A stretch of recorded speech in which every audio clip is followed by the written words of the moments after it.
Então, uma vez mais, olhando aqui para o reino de Judá, a última aula nós vimos o Isaías, e agora eu queria falar um pouco do Ezequias mesmo, já que ele foi um rei tão bom, né? Acho que vale a pena a gente gastar um tempinho aqui falando sobre ele. Então, vamos lá. Olha aqui, veja aqui os reis maus, né? Depois de Ezequias, que ele foi um rei muito bom, né? Muito bom, muito elogiado por Deus, tanto assim que os assírios vão tentar conquistar Jerusalém e não vão conseguir de uma maneira muito extraordinária, muito extraordinária. Só que aí depois do Ezequias vem o filho dele. Você poderia esperar, bom, o filho de uma pessoa muito boa vai ser muito bom. E não, foi péssimo, foi péssimo, né? E de tal maneira que só que o Josias vai ser bom, né? E aí vem uma sucessão, né, de reis ruins. Então, por isso que o Jeremias já vai falando, olha, né, se todos fossem como Ezequias, muito provavelmente não haveria a queda do Reino do Sul. Mas, né, começou a haver uma sucessão de reis muito ruins, e aí, então, foi essa decisão de Deus de que eles fossem expulsos da Terra Prometida, né? O que mais que eu ia dizer aqui?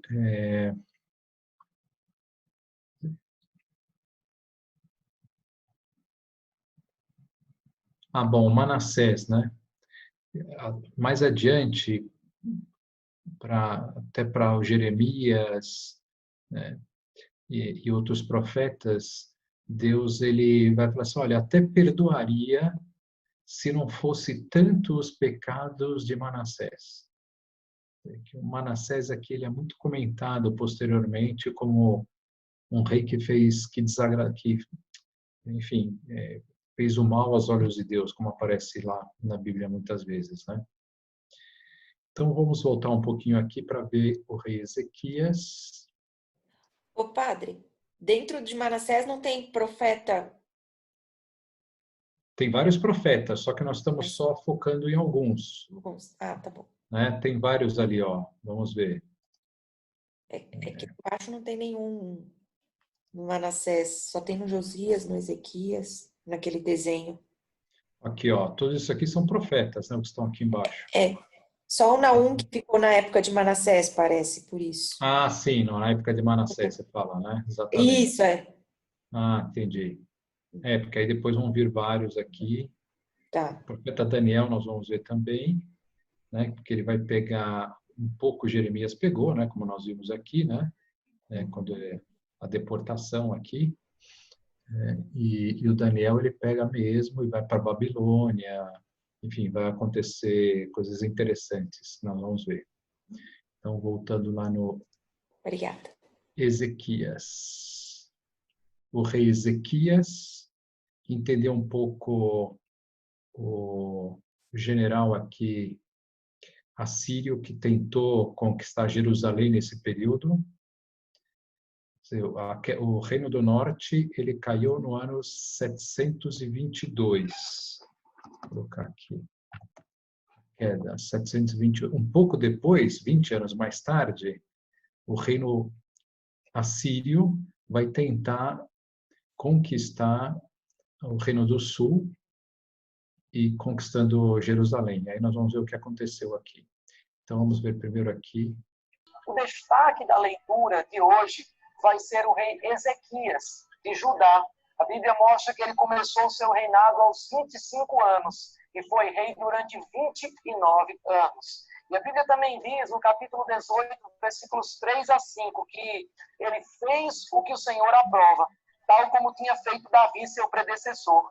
Removeu os altares idólatras, quebrou as colunas sagradas e derrubou os postes sagrados. Despedaçou a serpente de bronze que Moisés havia feito, pois até aquela época os israelitas lhe queimavam incenso, e era chamada Neustã. Ezequias confiava no Senhor, o Deus de Israel. Nunca houve ninguém como ele entre todos os reis de Judá, nem antes, nem depois dele. É importante lembrarmos o contexto histórico da leitura do vídeo de hoje. A Bíblia nos lembra mais uma vez que o rei do grande império assírio, nesse momento, Salmaneser, havia cercado a cidade de Samaria, no norte, no reino de Israel, durante 3 anos, e havia destruído o reino de Israel. Alguns anos depois, agora sob o reinado de Senaqueribe, a Assíria marchava contra o reino de Judá. Esse é um dos episódios mais bem relatados historicamente e mais confirmados arqueologicamente. Você tem ele em Isaías, você tem ele em 2 Reis, você tem ele no livro de Crônicas e em um monte de outros documentos que a historiografia registrou. A Bíblia mostra no capítulo 18, versículos 13 ao 15 de 2 Reis, no 14º ano do reinado do rei Ezequias, Senaqueribe, rei da Assíria, atacou todas as cidades fortificadas de Judá e as conquistou. Historicamente, ele conquistou cerca de 45 a 46 cidades nessa época. E diz, então Ezequias, rei de Judá, enviou esta mensagem ao rei da Assíria em Laques. Cometi um erro. Para de atacar-me e eu pagarei tudo o que exigires. O rei da Assíria cobrou de Ezequias, rei de Judá, 10,5 toneladas de prata e 1.050 quilos de ouro.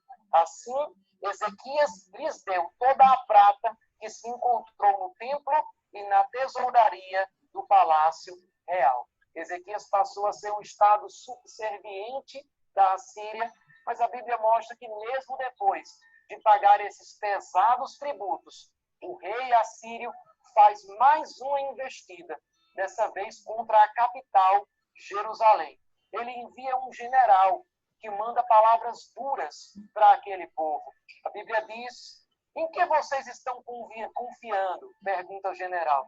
Nos egípcios, que são como um caniço quebrado que fura a mão de quem se apoia nele?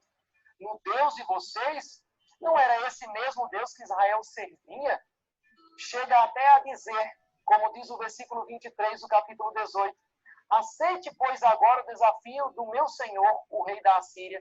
Eu lhe darei 2.000 cavalos, se você tiver cavaleiros para eles. Ele estava dizendo que talvez nem ele chegasse a ter 2.000 cavaleiros para os 2.000 cavalos que a Assíria emprestaria para um combate. Ele diz, como você pode derrotar o mais insignificante guerreiro do meu senhor? Você confia no Egito para lhe dar carros de guerra e cavaleiros? Então, apesar de a equipe de Judá, diante dessa ameaça que o general estava passando, pedir para que os representantes da Assíria falassem em aramaico, porque era uma língua que o povo não iria entender, o povo não iria entender as ameaças. A Bíblia mostra que o general assírio, de uma forma afrontosa, começa a gritar em hebraico para que todo o povo naquele lugar escute as ameaças desse poderoso império. E ele diz que estaria intimidando a cidade inteira e convocando a população a abandonar a cidade e abandonar também Judá, abandonar o rei Ezequias. Os versículos 27 a 33 relatam esse episódio. Diz, o comandante, porém, respondeu, será que meu senhor enviou-me para dizer essas coisas somente para o seu senhor e para você, e não para os que estão sentados no muro, que como vocês terão que comer as próprias fezes e beber a própria urina? Então o comandante levantou-se e gritou em hebraico, ouçam a palavra do grande rei, o rei da Assíria. Assim diz o rei, não deixem que Ezequias os engane, ele não poderá livrá-los de minha mão. Não deixem Ezequias convencê-los a confiar no Senhor, quando diz, com certeza o Senhor nos livrará. Essa cidade não será entregue nas mãos do rei da Assíria. Não deem ouvidos a Ezequias, continua dizendo o general. Assim diz o rei da Assíria, façam paz comigo e rendam-se. Então cada um de vocês comerá de sua própria videira e de sua própria figueira, e beberá água de sua própria cisterna, até que eu venha e os leve para uma terra igual à de vocês, de cereais e vinho, de pão e de vinhas, terra de oliveiras e de mel. Escolham a vida e não a morte. Não deem ouvidos a Ezequias, pois ele os está iludindo quando diz, o Senhor os livrará. A Assíria ameaça o povo, ameaça as autoridades, e o que surpreende a essa altura é que quando o rei Ezequias recebe essa notícia, ele não se prepara para uma guerra, ele não prepara termos de uma rendição, mas ele faz o que qualquer pessoa deveria fazer quando está enfrentando uma situação maior do que as suas forças. A Bíblia diz que ele foi buscar o Senhor no seu templo. E aqui entra em cena um profeta que estudaremos a seguir, Isaías, que manda uma palavra para o rei de Judá.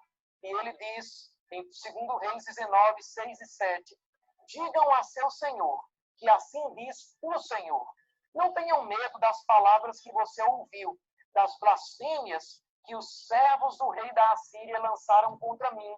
Ouça, eu o farei tomar a decisão de retornar ao seu próprio país, quando ele ouvir certa notícia, e lá o farei morrer à espada. De fato, não somente a Bíblia, mas a história conta que Senaqueribe descobriu que o Egito o estava atacando, e então ele volta, conforme o profeta Isaías havia declarado. Mas ele não apenas volta, é envergonhado pela morte de milhares de soldados do grande exército.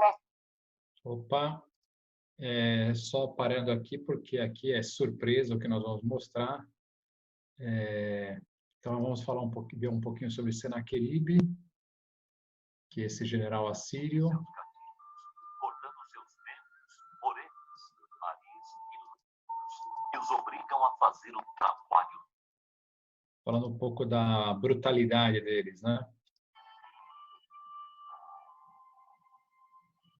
O poder mais forte e mais sinistro no Oriente, a Assíria, devora todas as nações que estão no seu caminho. A Assíria trata duramente seus cativos, cortando seus membros, orelhas, nariz e lábios, e os obrigam a fazer o trabalho duro. Soldados inimigos são rotineiramente secados, têm suas línguas cortadas, são esfolados, queimados vivos ou espetados em estacas. Poucas nações se atrevem a desafiar abertamente a Assíria.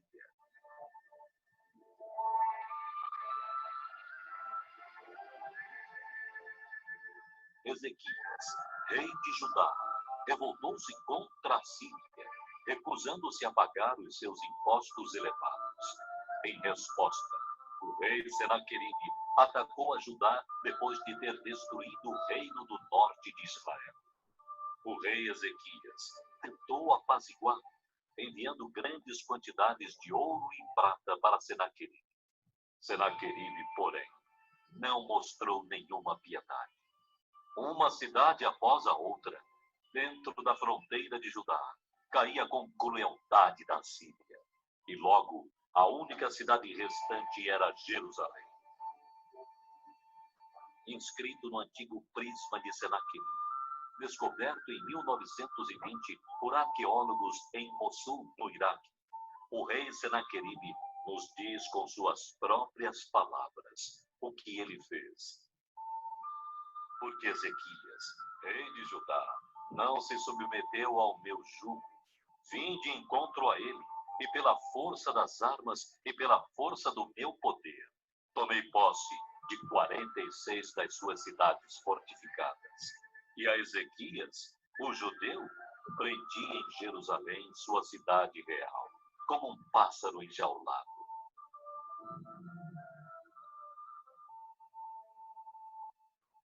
Antes que Senaqueribe chegasse em Jerusalém, Ezequias percebeu que a colina ocidental da cidade estava desprotegida e vulnerável, e ordenou a construção de uma parede maciça.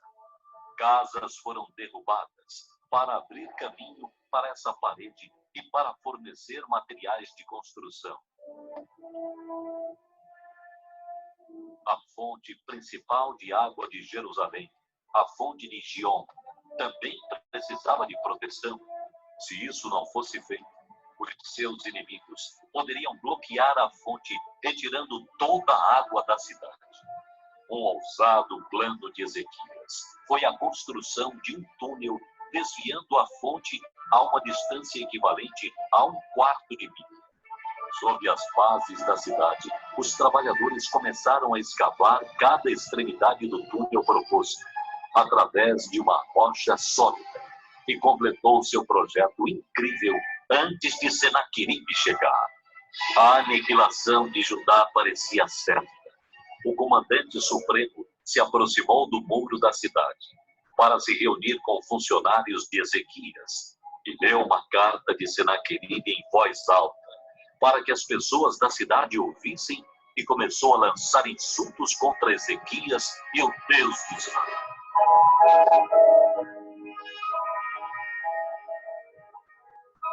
Quando o rei ouviu isso, rasgou suas roupas, entrando no templo e espalhando a carta ameaçadora diante de Deus. O rei clamou a Deus, dizendo: inclina os vossos ouvidos, ó Senhor, e ouve.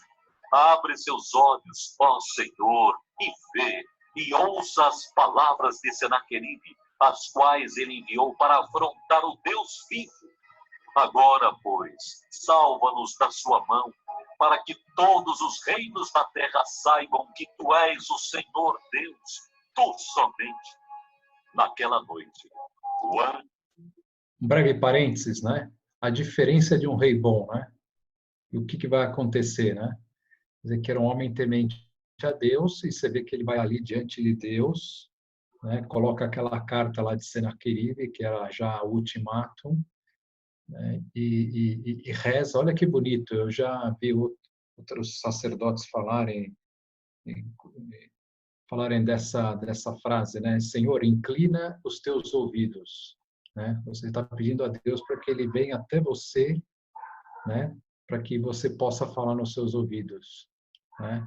E é muito bonito isso, né? Que Deus chega até nós, que desça até nós, e ele pede isso, né? E Deus vai fazer isso. Deus vai inclinar os seus ouvidos e vai ouvir o seu clamor, e diante da sua impotência total diante daquele exército, né? Imagina, vocês viram aí a violência, né? Tremenda que eles, né, estavam imbuídos, terrível, uma coisa, enfim, ia ser uma chacina enorme, né, que ia acontecer, né? E ele reza, e o que vai acontecer?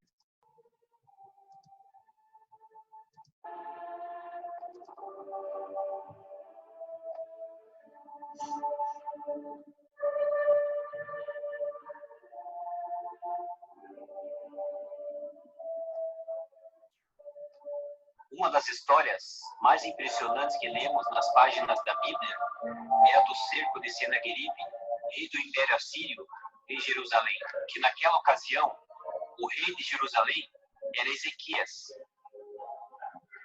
Os assírios eram as pessoas mais rebeldes do antigo Oriente Médio. Era um exército numeroso, forte, organizado e extremamente cruel. Por onde passavam, os assírios deixavam um rastro de destruição. E milhares de cadáveres, cidade após cidade, fortaleza após fortaleza, foram sendo rendidas a seus pés. Algumas destruídas, outras queimadas, todas dominadas. Por fim, Senaqueribe conquistou a segunda mais importante cidade da Palestina, a cidade de Laques. À frente do exército ia o próprio rei Senaqueribe, que precisava saquear as riquezas de outras nações para sustentar a grandiosidade do seu império e o luxo de Nínive, sua capital. Senaqueribe já tinha conquistado 46 cidades de Judá. Agora, ele planejava destruir Jerusalém. Senaqueribe enviou generais a Jerusalém com uma mensagem de intimidação. E ela dizia: não sejam tolos, rendam-se. Deus não poderá livrá-los das mãos do rei da Síria. Os oficiais de Senaqueribe desafiaram ainda mais a Deus o Senhor e o seu servo Ezequias. Senaqueribe também escreveu cartas insultando o Senhor, o Deus de Israel, e o desafiando. Essas cartas diziam assim: assim como os deuses dos povos das outras terras não livraram o povo deles das minhas mãos, também o Deus de Ezequias não livrará o seu povo das minhas mãos. Então os oficiais que trouxeram as cartas insultaram ainda mais, gritando na língua dos judeus ao povo de Jerusalém, que estava sobre o muro, para assustá-los e amedrontá-los, com o intuito de conquistarem a cidade no grito. Referiram-se ao Deus de Jerusalém como falavam dos deuses dos outros povos da terra, que não passam de obra das mãos dos homens. E falaram palavras duras contra os porta-vozes de Ezequias. Quando o rei Ezequias ficou sabendo da afronta de Senaqueribe, ele se veste de panos de saco e se cobre de humilhação. Além disso, ele envia mensageiros ao profeta Isaías, lhe comunicando o caso e pedindo que ore. Contudo, ele mesmo, Ezequias, vai ao templo de Deus. Humilhado, ele se prostra diante de Deus e apresenta as cartas de afronta que recebeu e ora, expondo toda a zombaria de Senaqueribe e a fragilidade de Jerusalém.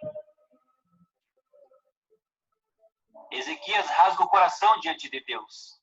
Após a oração de Ezequias, o Senhor Deus envia a seguinte resposta, através do profeta Isaías, dizendo: ouvi a tua oração acerca de Senaqueribe, rei da Síria. Ele não entrará nesta cidade e não atirará aqui uma flecha sequer.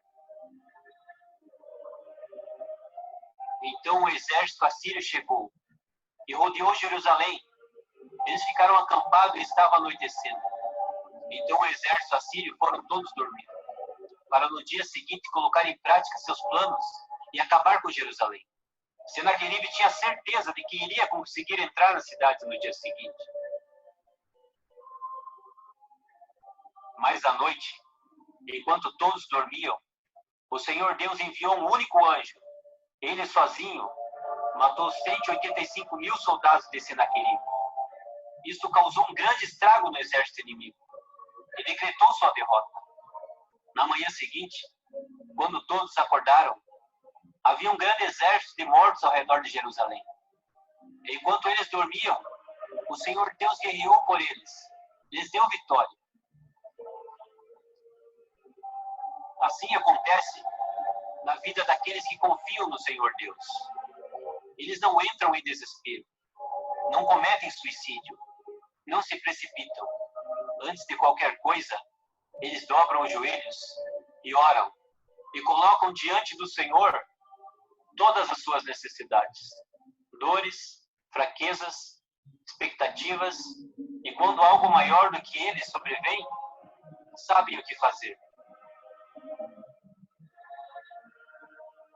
A atitude do rei Ezequias deve ser a nossa diariamente. Dessa forma, seremos dominados pela paz, que excede todo o entendimento. Muitas vezes, estamos rodeados pelos problemas e parece que não tem solução. E é nessa hora que devemos fazer da atitude de Ezequias a nossa também. Quando ele recebeu as cartas de afronta, ele foi ao templo orar e recebeu a vitória de Deus. E não será diferente conosco. Devemos colocar em prática a maior arma que temos em nossas mãos, a oração. Porque a oração de um justo pode muito em seus efeitos. Não devemos contar nossos problemas para quem não vai resolver, e sim contar tudo para Deus. E para finalizar, eu quero deixar um versículo para a meditação de todos, que está escrito no livro de Mateus 6:6. Quando orares, entra no teu quarto, fecha a porta, ora ao teu pai em segredo, e teu pai que vê num lugar oculto o recompensará. The book of the prophet Jeremiah. Jeremiah was an Israelite priest who lived and worked in Jerusalem during the final decades of the kingdom of southern Judah. He was called as a prophet to warn Israel about the severe consequences of breaking their covenant with God through their idolatry and injustice, and he even predicted that the empire of Babylon would come as God's servant to bring this judgment on Israel by destroying Jerusalem, taking the people into exile. And sadly, his words became reality. Jeremiah lived through the siege and destruction of Jerusalem and witnessed the exile personally. Now, this book came into existence in a really interesting way. Chapter 36 tells us that after 20 years of Jeremiah's preaching in Jerusalem, God called him to collect all of his sermons and poems and essays and commit them to writing, which Jeremiah did by employing a scribe named Baruch, who wrote down and compiled all of this material into a scroll. Now, Baruch also gathered lots of stories about Jeremiah, and he linked all the pieces together. And so this is why the book reads like an anthology, a collection of collections. It's all been arranged to present this prophet as a messenger of God's justice and grace. So the book begins with God calling Jeremiah to be a prophet, and he's given a dual vocation. He will be a prophet to Israel, but also to the nations. And his words will both uproot and tear down, but also plant and build up. In other words, he's going to accuse Israel and warn them of God's coming judgment, but he also has a message of hope for the future. Now, this opening perfectly summarizes the first large section, chapters 1 to 24. It's a collection of Jeremiah's writings from before the exile. And the core idea here is that Israel has broken the covenant with God and violated all the terms of the agreement they made that are written in the Torah, and in a number of ways. They've adopted the worship of all kinds of Canaanite gods, building idol shrines all over the land, and Jeremiah develops the metaphor of idolatry as adultery, and uses the language of prostitution, promiscuity, unfaithfulness to describe how Israel has given their allegiance to other gods. Jeremiah also repeatedly accuses Israel's leaders. The priests, the kings, the other prophets have all become corrupt. They've abandoned the Torah and the covenant, which has led to a tragic result: rampant social injustice. The most vulnerable people in Israelite communities, the widows, orphans, and immigrants, were all being taken advantage of in clear violation of the laws of the Torah, and Israel's leaders didn't even seem to care. So a classic place where all of these ideas come together is in chapter 7. It's called Jeremiah's Temple Sermon. The Israelites are coming to worship their God in the temple as if everything is just fine. But outside the temple, they are worshiping other gods. And some were even adopting the horrifying Canaanite practice of child sacrifice. And so Jeremiah makes his very unpopular announcement. The God of Israel is coming in judgment. He's going to destroy his own temple and punish Israel by sending an enemy from the north. This is an army that God would allow to conquer Jerusalem. And as you read on, you discover he's talking about the great empire of Babylon. And so this all leads up to a transition in chapter 25. Israel hasn't turned back to their God. And so in the first year of Babylon's new king, Nebuchadnezzar, God tells Jeremiah to announce that the Babylonian armies are headed for Israel and all of its neighbors to conquer them and take them into exile for 70 years. He compares Babylon to a cup of wine filled to the brim with God's just anger at all of Israel's injustice and idolatry. God will make Israel and the nations drink from this cup. Now, this chapter is key to the book's design because everything that follows is going to focus on Babylon's coming attack. First on Israel, in chapters 26 to 45, and then on the other nations, in chapters 46 to 51.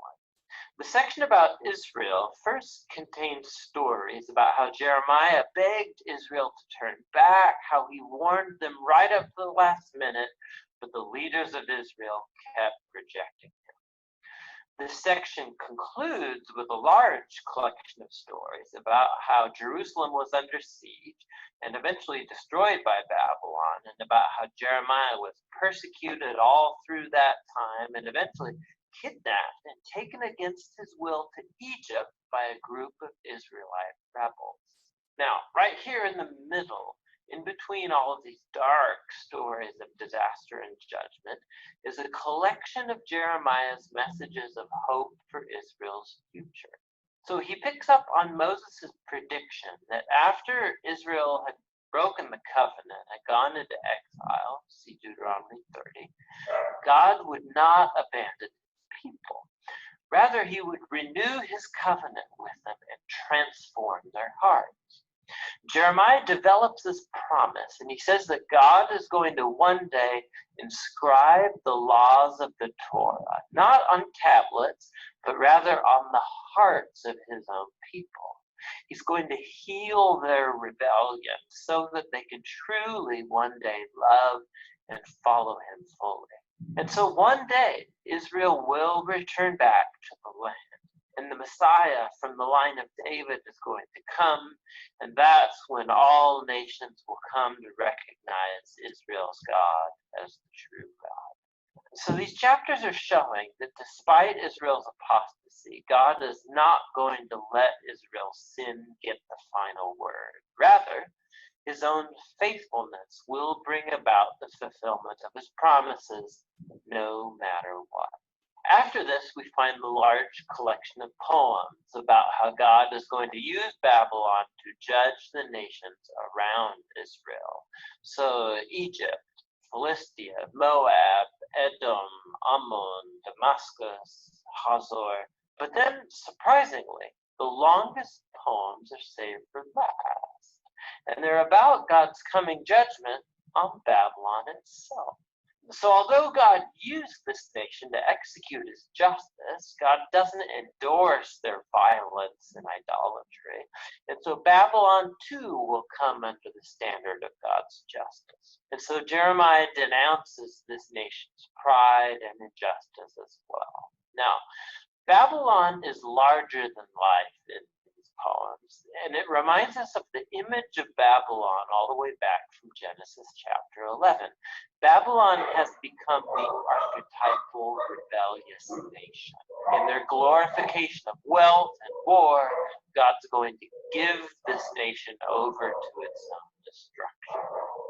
The book concludes with a story taken from the end of the book of 2 Kings. It tells about Babylon's final attack on Jerusalem, how they destroyed the city walls, burned the temple, and took the people into exile. This story shows how Jeremiah's warnings of judgment from chapters 1 through 24 were fulfilled. But then the chapter ends with a short story about the captive Israelite king Jehoiakim. He's heir to the line of David. And the king of Babylon releases him from prison and shows him favor and invites him to eat at the royal table for the rest of his life. And that's how the book ends. So it's a little glimmer of hope. And this recalls Jeremiah's promises of hope from chapters 30 to 33.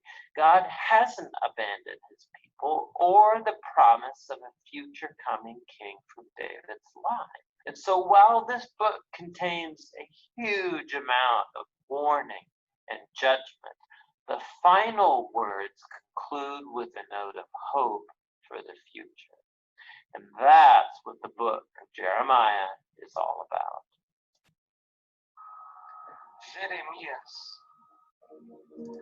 Jeremias foi profeta que profetizou em Judá durante o reinado de seus últimos monarcas, no período de declínio e queda do Reino do Sul, nos séculos 7 e 6 a.C. O profeta Jeremias falou sobre o avanço inevitável da Babilônia, que culminou no exílio do povo judeu. Neste vídeo, conheceremos o que a Bíblia diz sobre quem foi Jeremias. Jeremias foi filho de Ilquias e nasceu na cidade de Anatote, no território de Benjamim, em aproximadamente 650 a.C., no período final do reino do rei Manassés de Judá. Anatote era um vilarejo sacerdotal que ficava aproximadamente a 3 quilômetros de distância de Jerusalém. Jeremias era um sacerdote, além de ser um profeta, e viveu num dos períodos mais conturbados da história do Oriente Antigo. Quando Jeremias nasceu em Israel, o reino do norte, com capital em Samaria, já havia caído há pelo menos 70 anos diante do Império Assírio. O nome Jeremias pode ser escrito de duas formas diferentes em hebraico, uma mais longa, Yirmeyahu, e outra mais curta, Irmeia. No grego, o nome Jeremias aparece como Jeremias. Existem duas possibilidades para o significado desse nome. Jeremias pode significar o Senhor edifica, no sentido de exaltar, ou o Senhor lança. Considerando também o significado do nome do pai do profeta Jeremias, e o que esse que significa em hebraico, o Senhor é a minha porção, pode ser entendido que a família de Jeremias era fiel ao Senhor, mesmo durante as terríveis práticas idólatras durante o reinado de Manassés. Durante sua infância, os reinados de Manassés e Amon foram marcados pela apostasia e idolatria, conforme 2 Reis, capítulo 21. O próprio Manassés anulou completamente as reformas iniciadas por Ezequias, seu pai. Apesar disso, na cidade sacerdotal de Anatote, Jeremias teve contato com a tradição religiosa de seu povo e cresceu em um lar temente e obediente a Deus, onde foi instruído na lei e recebeu também profundo conhecimento das profecias de profetas anteriores, como Isaías, Amós e Oséias. Se a situação interna em Judá era lamentável por conta do declínio religioso e o paganismo, o ambiente internacional também era bastante movimentado, com um clima de constante tensão envolvendo os assírios, os egípcios e os babilônios. Esse é o cenário em que Jeremias passou seus primeiros anos. Quando o rei Manassés morreu, provavelmente Jeremias tinha cerca de 10 anos de idade. Amon, o filho de Manassés, governou por 2 anos, entre 642 e 640 a.C. Depois, quem assumiu o trono foi o jovem Josias, que governou entre 640 e 609 a.C. Jeremias foi chamado pelo Senhor como profeta no 13º ano do reinado de Josias. E em 627 a.C., na descrição de sua convocação, podemos perceber a forma soberana com que Deus o chamou. Antes que te formasse no ventre, te conheci. E antes que saísses da madre, te santifiquei. As nações te dei por profeta. Jeremias capítulo 1, versículo 5. A resposta de Jeremias diante do chamado de Deus foi a de que ele era incapaz para desempenhar tal tarefa, pois não passava de um menino. Essa foi a mesma objeção feita por Moisés, conforme o livro de Êxodo, capítulo 4, versículo 10.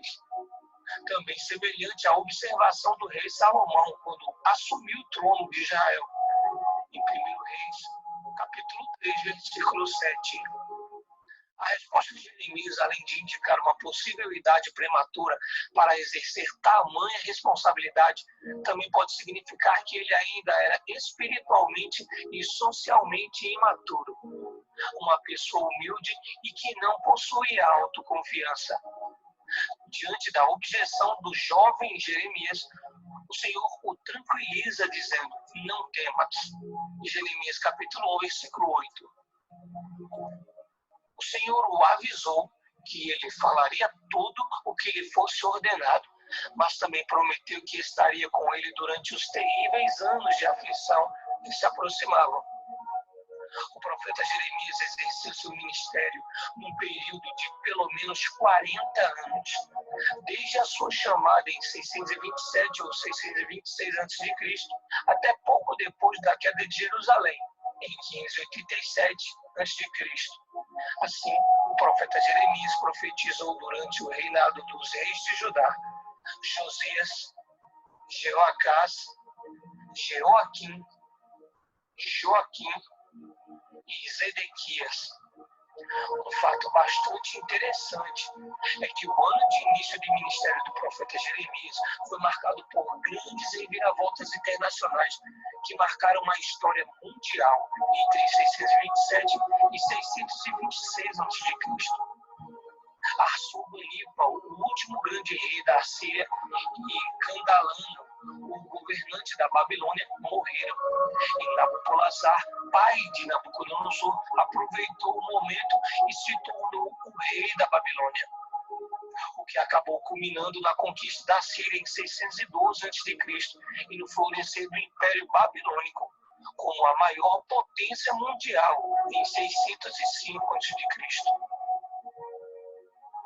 O ministério do profeta Jeremias começou em Anatote e provavelmente ele permaneceu ali durante alguns anos. Durante esse período, talvez ele parecesse ser um profeta insignificante de um pequeno vilarejo. Existe um período de silêncio no ministério de Jeremias, cerca de 13 anos, aproximadamente 621 a 609 a.C., onde não há informações sobre a sua vida. Provavelmente, durante esse período, ele migrou de Anatote para a capital, Jerusalém. Após a morte de Josias, Jeoacás foi colocado no trono de Judá, mas este reinou por apenas 3 meses, sendo deposto pelo faraó Neco, para servir aos interesses do Egito. Em seu lugar foi posto Jeoaquim.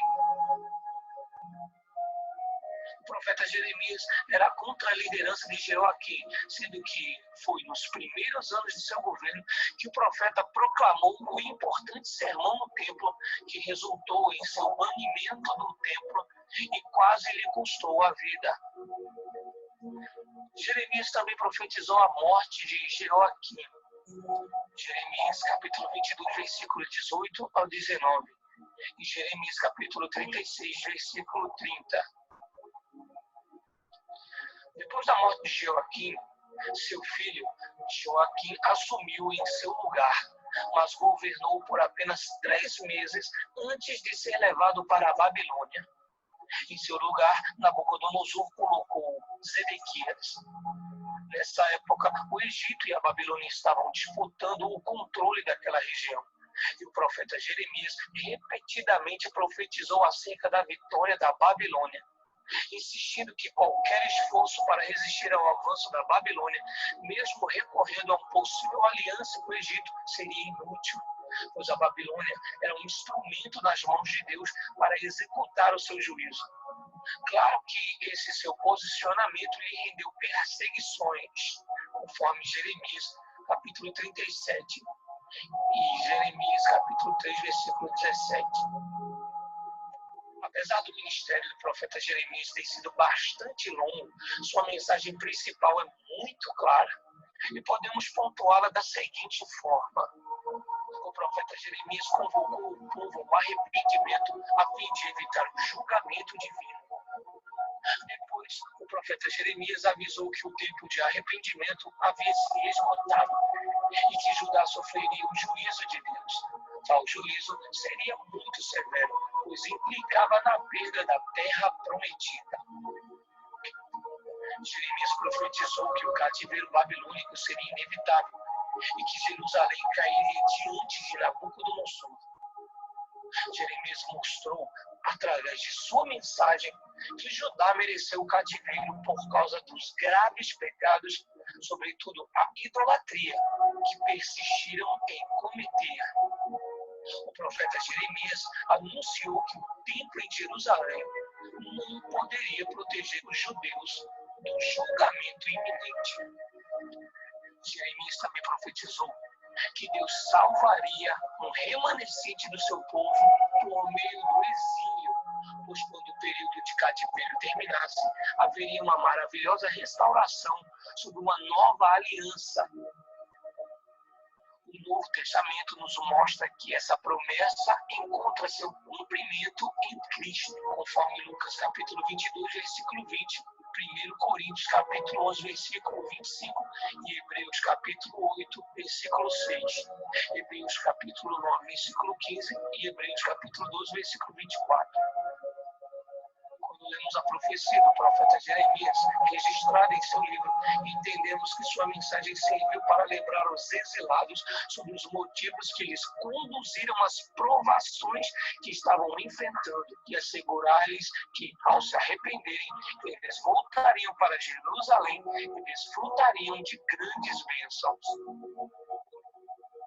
Jeremias exerceu todo o seu ministério de maneira vigorosa, mesmo diante de muitas aflições. Ele teve uma vida bastante solitária, muito por conta da mensagem impopular que transmitia, conforme o livro de Jeremias, capítulo 15, versículo 17. Durante seu ministério é possível perceber a forma com que ele se envolveu pessoalmente com sua mensagem, de modo que ele sentiu, antes do próprio povo, agonia diante da aproximação do cativeiro babilônico, além de também sentir a fúria do Senhor sobre o pecado do povo. Jeremias foi proibido pelo Senhor de se casar e formar uma família. Isso para servir como um sinal das transformações que o exílio resultaria na vida cotidiana do povo. Jeremias experimentou angústias tão grandes durante sua vida que, por conta de seu lamento, ele ficou conhecido popularmente como o profeta chorão. O profeta Jeremias foi preso e teve sua vida ameaçada várias vezes, pois a mensagem que proclamava fazia com que ele se colocasse em oposição à liderança de Judá. Às vezes, Jeremias parecia que detestava sua missão, pois ela lhe ocasionava grandes problemas, inclusive com seus parentes e conhecidos. Ele era alvo de zombaria e todos o amaldiçoavam. Com base nos detalhes registrados por Baruque, seu escriba, é possível perceber que Jeremias tinha uma personalidade forte, repleta de contrastes. Ele era um homem honesto, um profundo observador analítico, gentil, afetuoso e, ao mesmo tempo, inflexível. Apesar de se lamentar com frequência, o profeta Jeremias era uma pessoa otimista e de oração. Ele superou qualquer timidez que pudesse ter no início do seu ministério e suportou a hostilidade, a solidão, a angústia e até mesmo a sensação do aparente fracasso. Diante de um sofrimento tão intenso, o profeta Jeremias, em algumas ocasiões, não conseguia entender por que estava sendo submetido a tudo aquilo, chegando até mesmo a acusar o Senhor de tê-lo enganado e desejar a morte. Todavia, no fim, o profeta entendeu que Deus é soberano e controla todas as coisas. Após a queda de Jerusalém, a fama de Jeremias já havia se espalhado até mesmo na Babilônia, e o rei Nabucodonosor o deixou em Jerusalém para ficar com o restante dos judeus que não foram levados para a Babilônia. O profeta Jeremias então permaneceu ali até que o governador de Judá, Gedalias, foi assassinado por Ismael, um fanático judeu. Temendo uma represália dos babilônicos, muitos judeus fugiram para o Egito, mesmo contra as advertências de Jeremias, e acabaram obrigando o profeta a segui-los. Já no Egito, o profeta Jeremias, com a idade de pelo menos 60 anos, continuou pregando a palavra de Deus e, possivelmente, morreu ali pouco tempo depois. Na verdade, nada se sabe sobre as circunstâncias de sua morte, apesar de que havia uma tradição que afirmava que Jeremias morreu apedrejado pelos judeus em Dáfnis. Surgiu também entre os judeus uma crença de que o profeta Jeremias ressuscitaria dentre os mortos e restauraria o tabernáculo, trazendo a Arca da Aliança e o altar do incenso que supostamente ele teria escondido em uma caverna por ocasião da queda de Jerusalém. Porém, essas duas últimas informações, tanto sobre a possível morte de Jeremias e um possível ressurgimento do profeta, não estão escritas na Bíblia. Talvez essa antiga crença possa explicar o porquê que alguns diziam que Jesus era Jeremias, conforme a resposta dada pelos discípulos diante da pergunta de Jesus sobre o que o povo dizia acerca da sua identidade. O profeta Jeremias foi contemporâneo durante algum tempo do profeta Sofonias, do profeta Naum, da profetisa Uda, do profeta Ezequiel e do profeta Daniel. Existem também outros personagens da Bíblia com o nome de Jeremias, dos quais podemos destacar o chefe do clã na tribo de Manassés, 3 guerreiros que se juntaram a Davi, Ziclag, o pai de Ualtal, esposa do rei Josias, o pai de Jazanias, um contemporâneo do profeta Jeremias, e um sacerdote que retornou da Babilônia após o exílio com Zorobabel. O livro de Neemias cita em 3 ocasiões o nome Jeremias, mas existe dúvida se são 3 pessoas diferentes, pelo menos 2 ou apenas uma. É importante mencionarmos estes outros homens para que nenhum deles seja confundido com o profeta Jeremias durante a leitura de algum texto bíblico. Muito bonito, né? Ele parece o profeta Jeremias nesse sentido, né, do sofrimento com Jesus Cristo, né? Na verdade, você vê que ali ele já está prefigurando a paixão de Cristo, a incompreensão, né, que Cristo vai sofrer, né, de não entenderem que Jesus era o próprio Deus, né, não aceitarem, né, e o Jeremias trazendo essa mensagem aí do cativeiro. Enfim, foi muito perseguido também, sofreu bastante, por isso ele falava isso, né, do profeta chorão. E o livro das Lamentações, que nós vamos ver mais para frente, né? E aí fica bem claro, né, que tanto a queda do Reino do Norte quanto a queda do Reino do Sul foi um castigo de Deus mesmo, né? Foi em determinado momento, o nosso Senhor Deus fala assim que já não quer mais estar diante deles, né? De tantos pecados que eles haviam cometido, estavam cometendo. Então, que saiam da sua presença e se purifiquem. Então, o cativeiro seria um caminho de purificação, né? Um caminho de purificação. Eles ficariam esse tempo exilados, como que uma ocasião para que eles repensassem na vida, repensassem no comportamento deles, aí voltassem começando do zero, vamos dizer assim, né?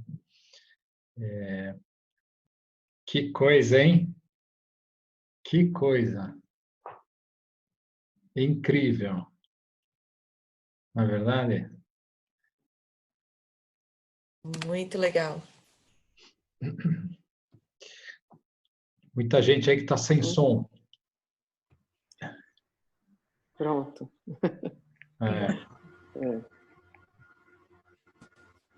Muito bom, né? Olha que coisa, 185 mil em uma noite. Um anjo. Um anjo só. Um anjo. Só um anjinho. Tinha saído, não sei se voltaram. Um anjinho. Não lançou nenhuma flecha. Não fez nada. Né? Que coisa, né? Confiar, né? Na verdade, Isso aí. lição essa, hein? Eu acho que é uma das mais fortes aí que há no Antigo Testamento. Né? Que ali realmente é uma situação, eu fiz questão de mostrar quem era Senaqueribe, né? Para vocês imaginarem um pouco a situação que eles estavam ali em Jerusalém, o desespero total, né? Na verdade, né, do que ia acontecer e tal, sabendo que não tinha a menor condição. Né? Imagina, ia dar 2.000 cavalos, né? sabendo que nem tinham 2.000 cavaleiros, né? Só para emprestar para eles, só para, né? Falar, olha, vocês são nada, nada diante de nós. Familiar, Né? O rei era o Ezequias, o rei de Israel. Ezequias. Ezequias. Rei de Judá, né? Que ano? Rei de Judá. Isso é o ano 701. 701. Ano 722 foi a queda do norte. Aí passa esses anos, né?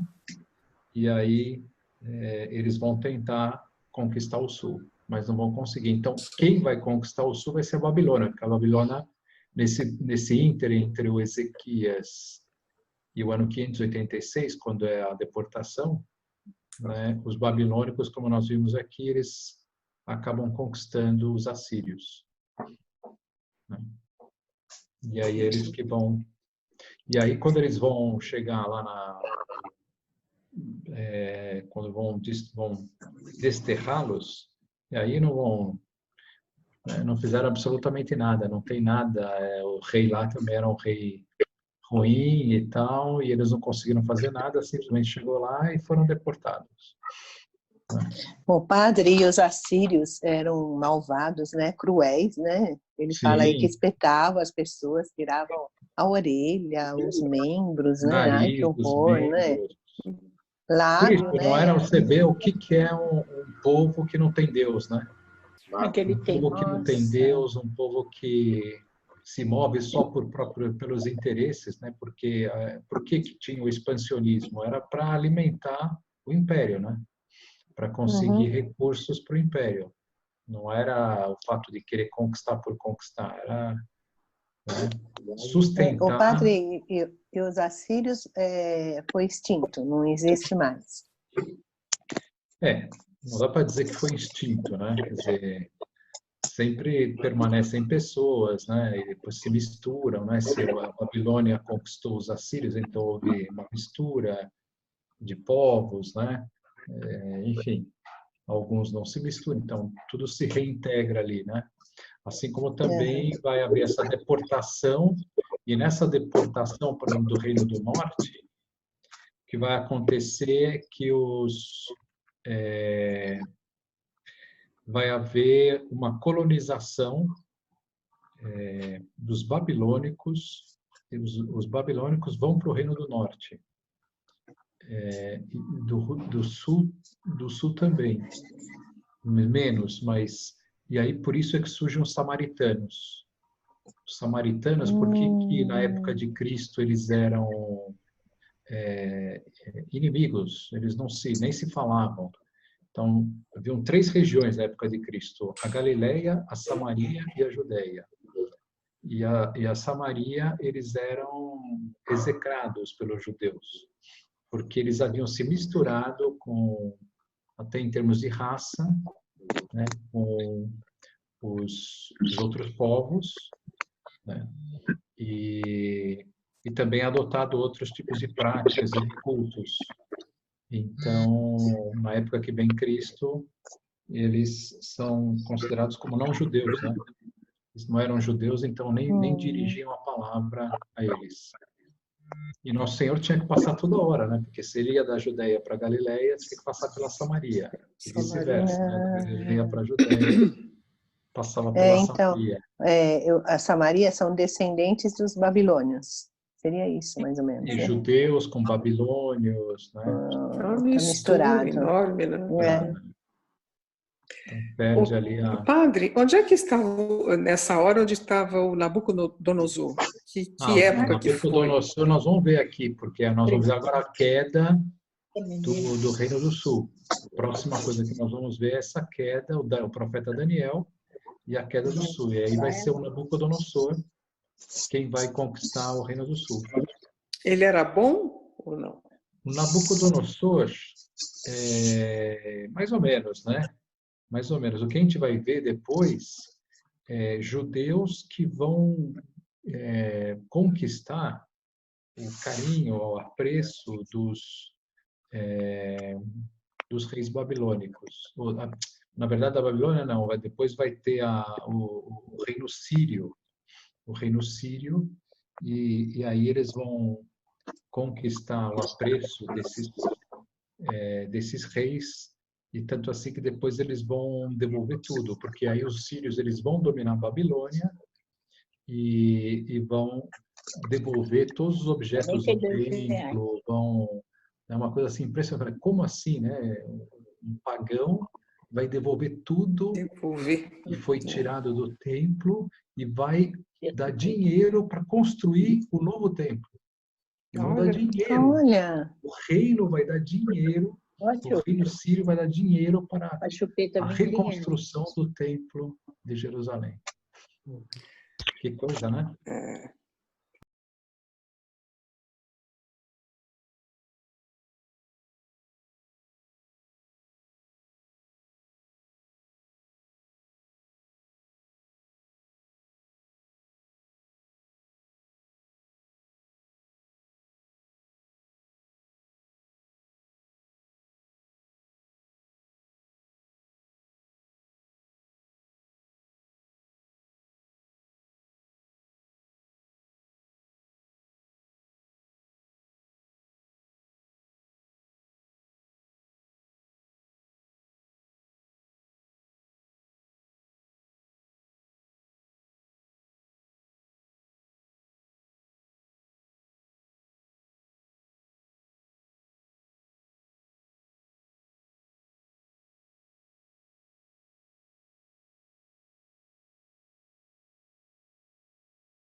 Vamos ver esse seguinte vídeo de Jeremias, abordando outros aspectos aqui.